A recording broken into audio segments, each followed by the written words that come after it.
Hi guys, welcome back to my channel. My name is Destiny. If you're new here, and if you're returning, it's good to see you again. Leave a comment down below if you're returning. So in today's video, I wanted to share my top 5 of 2025 reads. I thought of this idea when I was at work. Somebody else has probably already thought of it and they're doing it, but I wanted to share my favorite reads that I read this year. And honestly, whenever I was picking the books once I got home from work, I was kind of scratching my head and I was like, did you really read this year? Or did you like really read all of these 5 stars that you documented on your Storygraph? Because as I was looking over I think at this point I've read 33 books. As I was looking over them, I was like, half of these were mid. But there were a few that stuck out, and then as we get towards the end of my list, you'll just see my opinion on the last few. But the first 2, straight bangers. I've recommended them to my family. I've recommended them to my friends. I've recommended them to my patients as well. And so starting off with the first one, this was one of my earlier reads in the year. Sky Full of Elephants by Cebu Campbell. 8 down. The book number 1 and book number 2 are definitely will be rereads in the future. And yes, this list is in order. We're starting from number 1 and we're working our way down.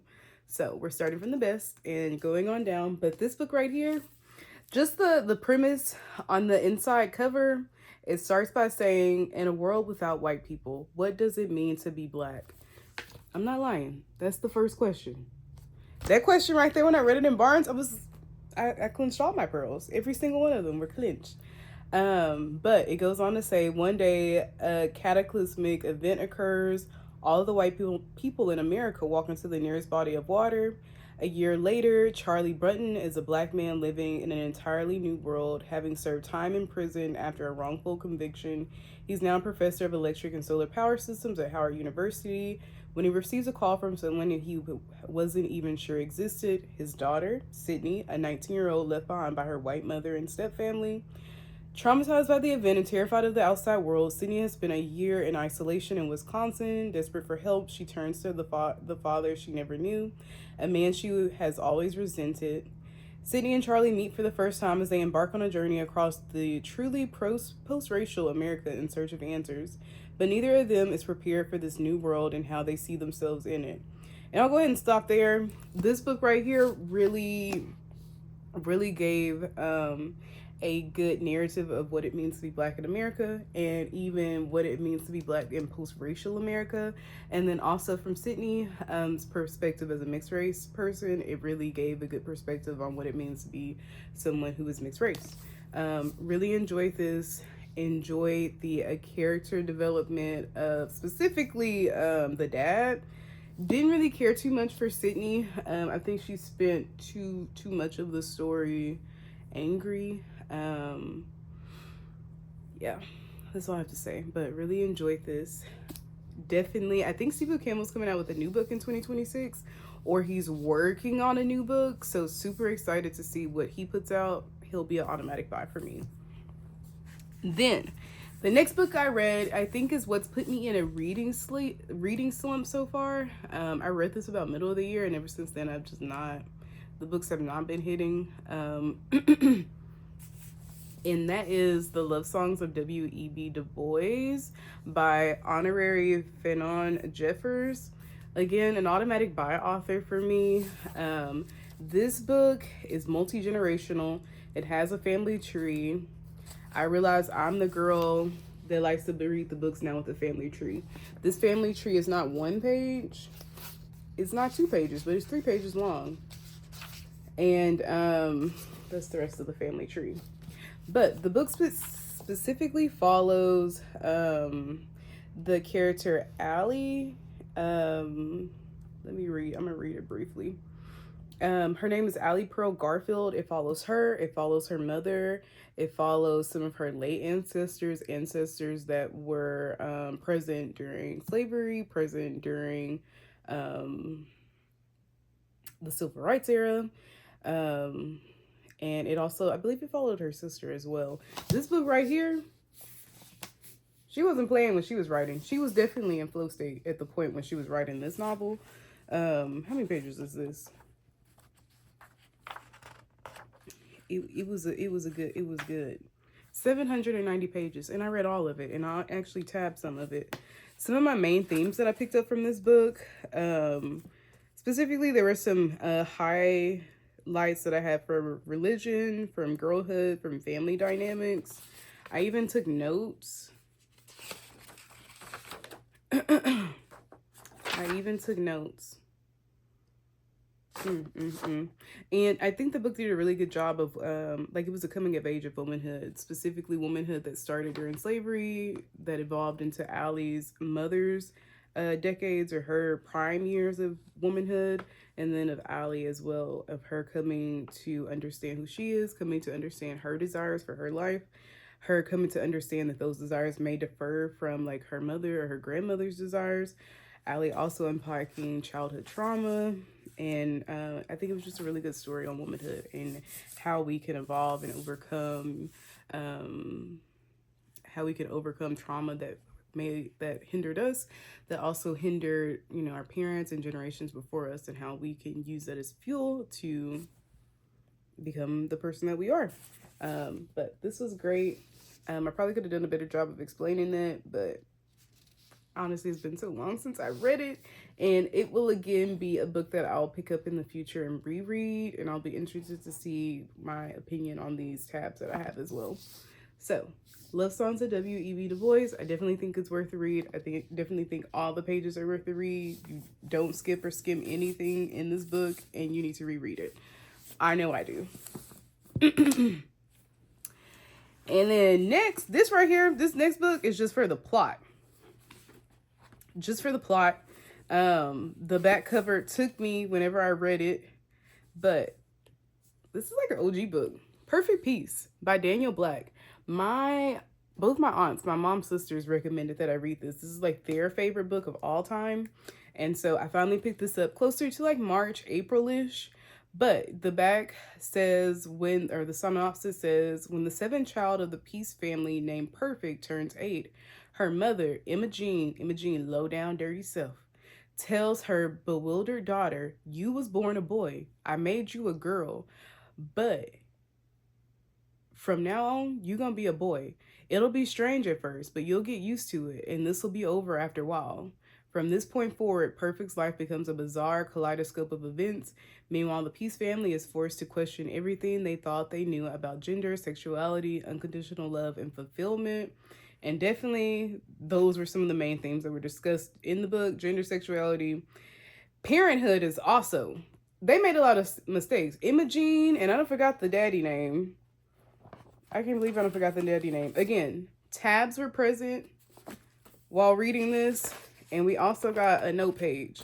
Let me figure out what the daddy name is. And I am a Daniel Black stan. I have several of his books. This is my one and only book that I read from him. I'm looking forward to reading several more of his books. Definitely will be picking up one of them in the month of February for Black History Month. What was his daddy name? But I loved his symbolism that he used. All of the, like 7 was like a reoccurring theme throughout the novel. 7, of course, in the Bible means perfection or completion. So I like picking up on those little small details. But what was the daddy name? Paul. And I'm currently in my Bible study, you know, that I do in the morning. I'm currently reading about Paul's missionary work. And so now I'm like, we need to reread this one and see if maybe the character in this book aligns with Paul in the Bible. But that just may be a coincidence. But honestly, it's Daniel Black. Is it really a girl? The daddy's name is not Paul. It's Gus with his low down dirty self. Paul is one of the brothers to Perfect. Take a sip of my hot chocolate, y'all. For some reason, I had the idea to make myself a protein hot chocolate. It's disgusting. Absolutely disgusting. Okay. Then my 4th book. This was a audiobook / I guess I tandem read it some. but mainly listen to it on audiobook, which I highly recommend. But I do highly recommend y'all also getting your own personal copy. A lot of these books I'm late to. I mean, honestly, all of them, but the last one I'm late to picking up. But I read Viola Davis's memoir. What is it called? Finding Me. This right here, I listened to mainly when I was at work. I had some admin time, so I decided to listen. And hearing her tell her story with her dialect and with her tone and with her emotion was really impactful. This novel followed her life from childhood up into the woman who she is today, who we saw on the screen or who we still see on the screen. But just going through her childhood, hearing how again, like I said, with this, you need to work on yourself and get yourself set up for when you bring these babies into the world. But also, the world doesn't create circumstances for us as Black people to be successful, for us as Black people to be comfortable.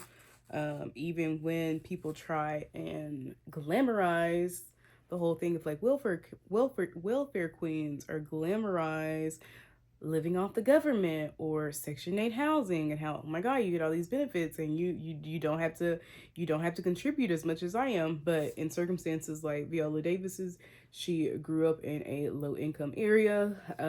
I can't remember if she grew up in like Section 8 housing, but there was some government assistance that she had.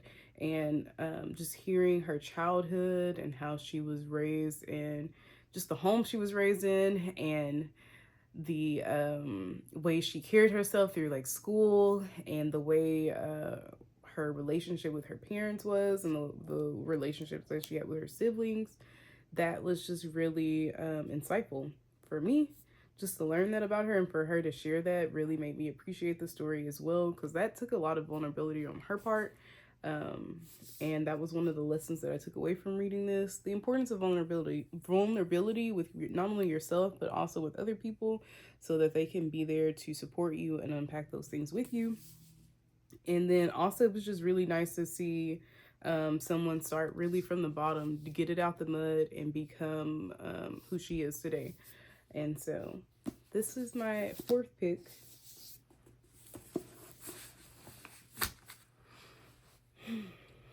I just be speaking in word salad sometimes. I get excited and I lose my train of thought.